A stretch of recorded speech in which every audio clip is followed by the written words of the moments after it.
Ready? High school for me was a time to connect with friends. I just landed my first girlfriend, 16 years old, playing football, basketball, running track, you name it.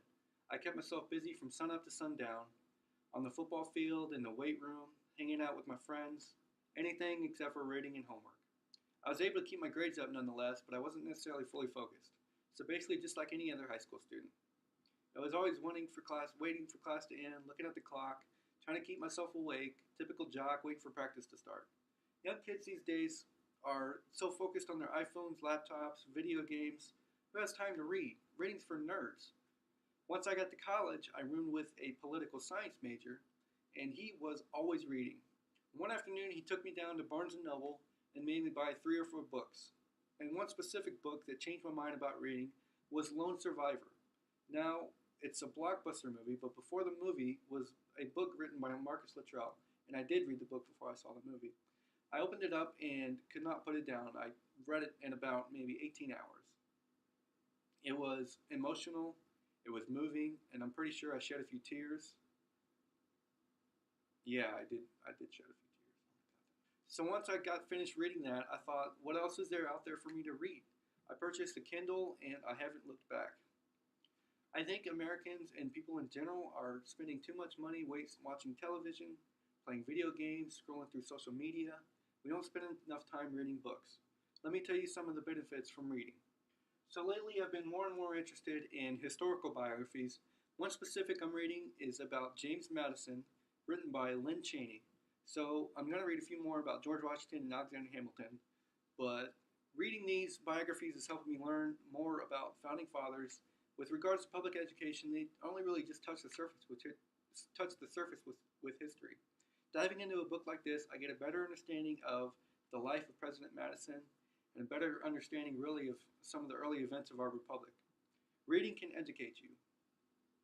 Nonfiction books are important for younger children to help gain skills for analyzing information. Regarding the Job and Coleman study, they found that gifted and multicultural children find nonfiction texts more engaging to their interests and encourages them to learn and categorize and synthesize information better.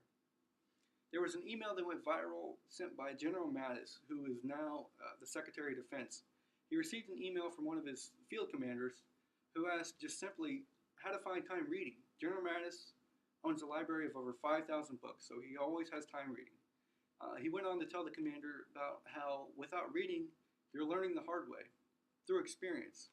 If you read, you're learning from the past, from prior experience on how to do things, from what works and what doesn't work. So take strategy books, for example. One of the most popular war novels is written by Sun Tzu, The Art of War, and this was a book written in the Chinese imperial age and still widely popular and used today.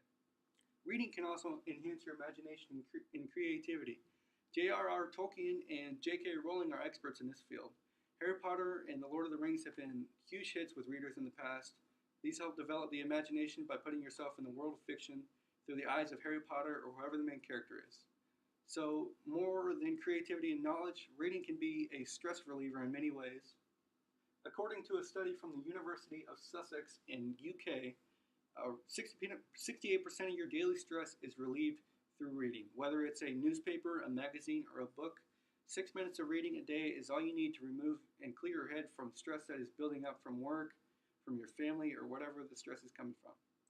Another book I read recently was a book written by Chris Voss. So Chris led the FBI anti-terrorism unit for 24 years, and previously he was a police officer in Kansas City.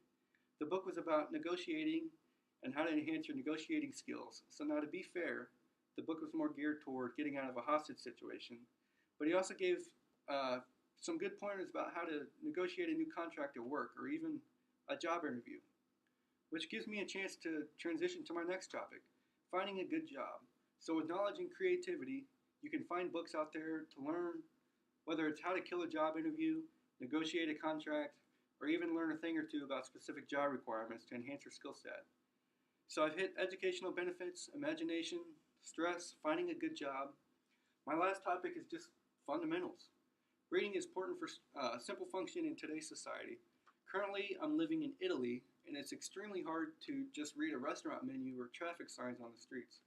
Because I can't read Italian. I can't speak it either. I know a few words, but that's about it.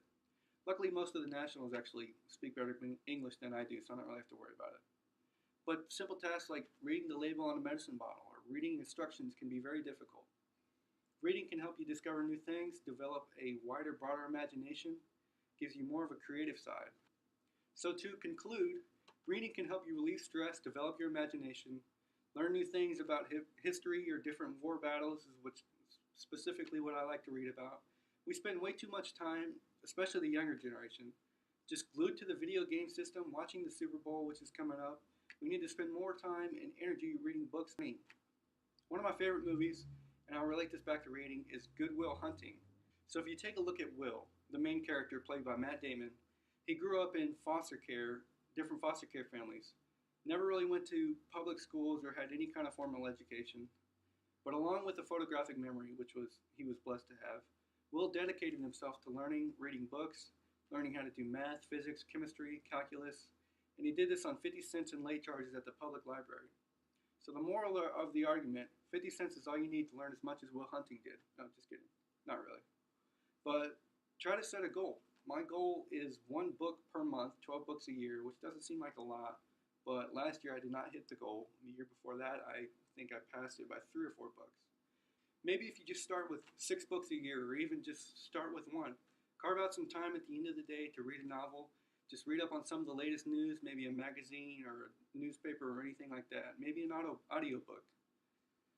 You'll find that it's incredibly soothing and you'll relieve some stress while you're at it.